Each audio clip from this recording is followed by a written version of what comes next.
Christian Saint-Étienne, bonjour. Bonjour. Christian Saint-Étienne, vous êtes professeur au CNAB, le Conservatoire national des arts et métiers. Alors aujourd'hui, on va parler de l'Europe et de la zone euro. L'Europe et la zone euro après le Brexit. Alors, quel diagnostic vous faites ?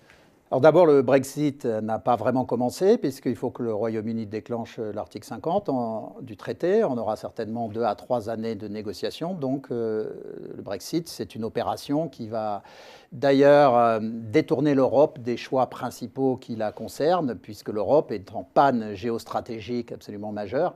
Sur le Brexit lui-même, on voit bien que du point de vue des Anglais, ce qu'ils vont rechercher, c'est d'échapper à toutes les contraintes européennes tout en gardant l'accès au marché unique européen à la fois de biens et services et le marché de capitaux.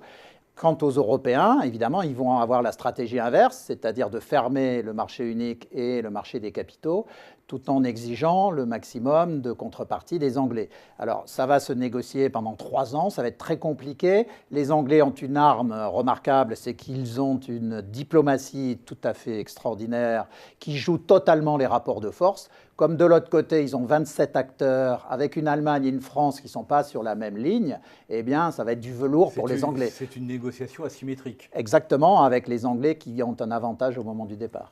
Alors, à propos de l'Union européenne, dans un livre récent, vous attirez l'attention sur le fait que l'une des grandes erreurs de la constitution de l'Union européenne, c'est d'avoir nié les États-nations, ou plus précisément ce que vous appelez l'histoire-légende des peuples. Alors ça, c'est très important. L'histoire-légende des peuples est au cœur de leur identité. Quand vous essayez de réfléchir à l'histoire britannique, qu'on présente de façon générale comme une histoire parlementaire apaisée, ça n'a pas du tout été une histoire parlementaire apaisée, l'histoire britannique. Ça a été une histoire d'une violence inouïe au XVIe, XVIIe siècle.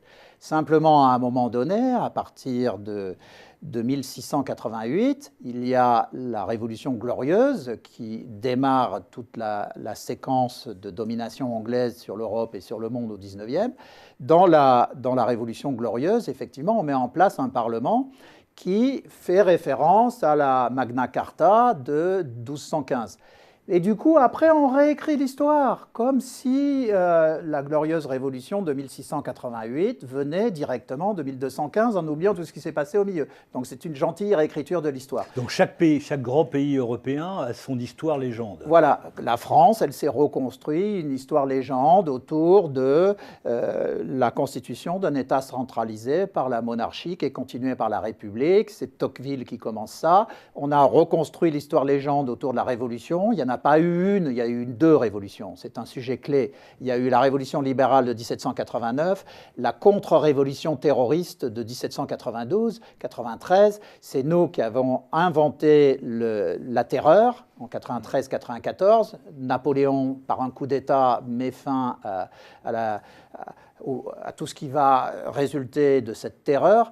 Donc, on réécrit là aussi cette histoire. La Révolution est une, voilà, est un bloc. C'est ça, c'est Clémenceau qui, pour essayer de gommer les écarts entre ces 2 révolutions, déclare la Révolution est un bloc. Pour moi, c'est une des raisons du blocage constitutionnel, institutionnel et culturel français. C'est que tant qu'on ne reconnaîtra pas qu'il y a eu une révolution et une contre-révolution, on ne pourra pas faire la synthèse. J'appelle à une synthèse entre ces 2 révolutions, d'ailleurs. Alors, l'histoire légende de l'Allemagne, c'est quoi ? Parce que l'Allemagne, c'est un petit peu particulier. Alors, l'histoire légende de l'Allemagne, c'est une Kultur. C'est-à-dire, c'est l'idée qu'il y a une culture et un sang allemand qui se répondent l'un à l'autre. C'est Wagner, hein, c'est la grande histoire sur l'or du Rhin.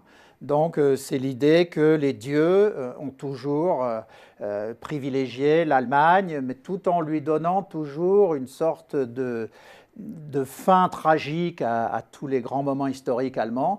Et donc, c'est une sorte d'introspection romantico-tragique.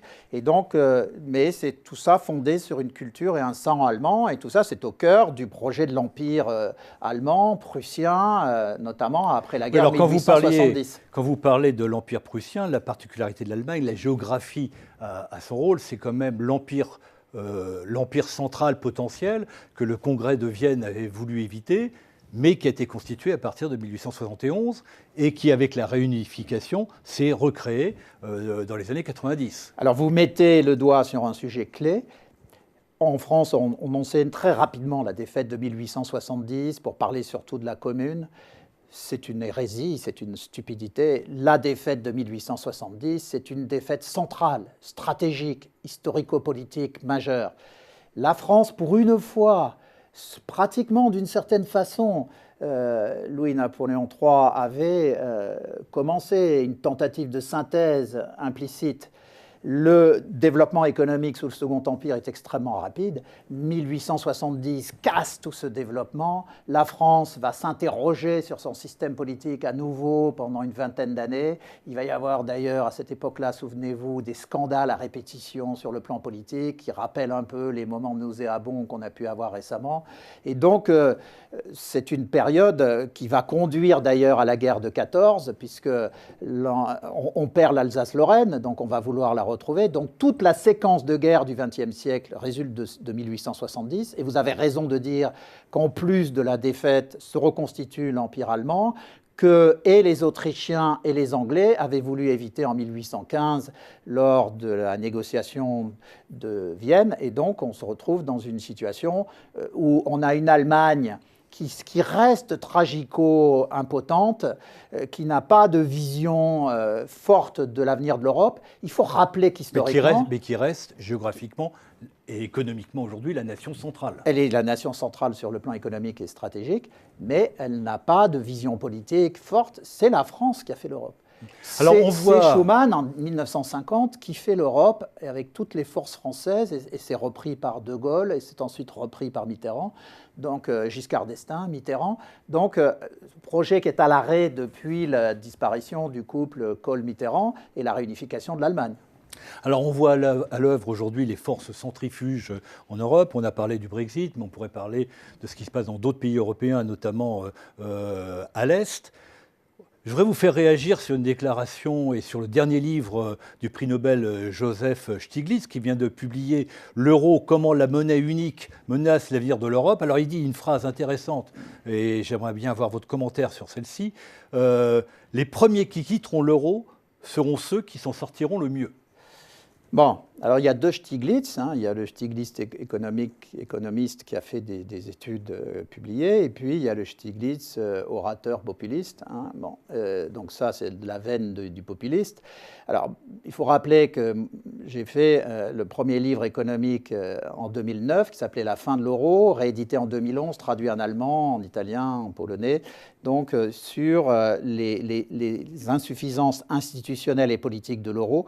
La monnaie, c'est fondamentalement quelque chose d'institutionnel qui est totalement lié à la souveraineté des États. Le problème de la zone euro, c'est qu'il n'y a pas d'État derrière. Donc on aura un euro qui réussit uniquement si un jour il y a un État fédéral qui se met en place derrière. Or, évidemment, aujourd'hui, c'est une vue de l'esprit. Donc l'euro est en grande difficulté institutionnelle. Mais la solution, ce n'est pas de sortir de l'euro. Alors, éventuellement... peut-il y avoir une souveraineté commune sans histoire légende commune? Alors, c'est une question extrêmement lourde et extrêmement pertinente. Je reviens sur ce point. D'ailleurs, alors, vous ne pouvez pas savoir à quel point vous mettez le doigt sur le point clé. Quand vous regardez la construction de l'Europe depuis 3000 ans, le lime romain qui existe sous Marc Aurèle et qui délimite l'Europe romaine de l'Europe qui n'est pas romaine, le lime romain traverse l'Allemagne.